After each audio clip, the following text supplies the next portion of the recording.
Okay, so this is section 5b, and we're talking about converting to polar coordinates. So before I start this example,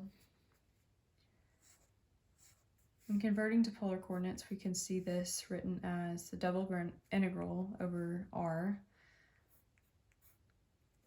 f of xy dA.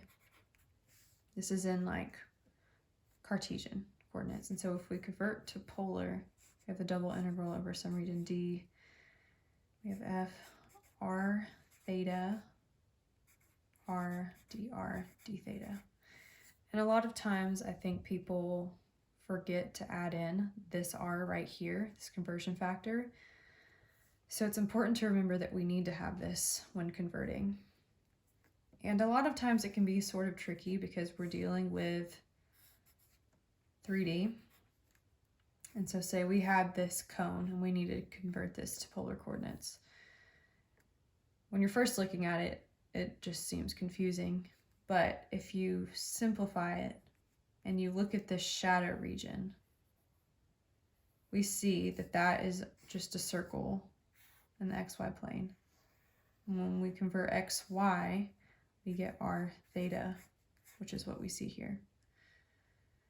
So when looking at this example, I instantly see that this x squared plus y squared goes to r squared. And then if we use our conversion factor r and then use dr d theta, we've gotten this part of our problem figured out already. So we can hold on to that. And then now what we need to do is convert our bounds to polar.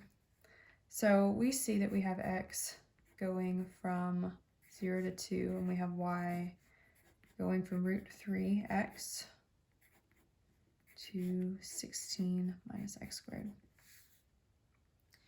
So if we have y squared equal to 16 minus x squared, we can rearrange this to say x squared plus y squared is equal to 16. And just like with this case here, we know that r squared is equal to 16. So if we simplify that, that's going to be r equals 4. So I can write that down over here. R is going from 0 to 4. To find theta, what we need to do is set y equal to root 3x. If you divide both sides by x, we can see that this tangent theta equals root 3.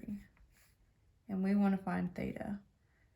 So rewrite this, theta is equal to arctangent of root 3.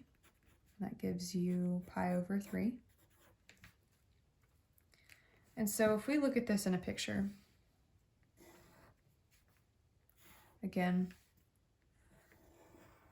we're in this x and y plane, and we know, given based off of this problem, that x goes to 2, and we found that r goes to 4. And now we have this pi over 3. So this is the little sliver that we're looking for.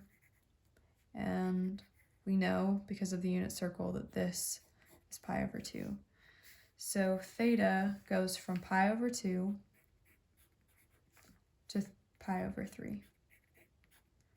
And now, since we found this, all we have to do is solve.